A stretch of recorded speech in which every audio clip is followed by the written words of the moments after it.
Curiosity. What makes these systems not work? Not spin the disc? When you turn that, it's not that great. You hear that rubbing? This system, when you turn it on, you hear a little click, the red light goes on, little click, that's it, won't spin the disc. What causes that? What's the problem with these? How can I fix that? There has to be some kind of fix for that.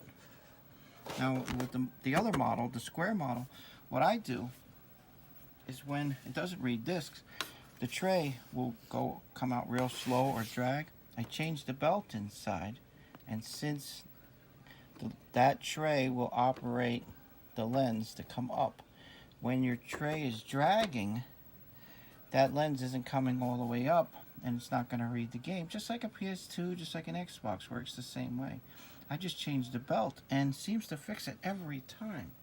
With these, it doesn't work like that. Something else in here. The motor ain't working. Maybe the lens drive is bad. Maybe it's not kicking back and forth. Sort of like a PS1. So I would love to know how to fix this. If you have any information, please let me know. Put it in the comments.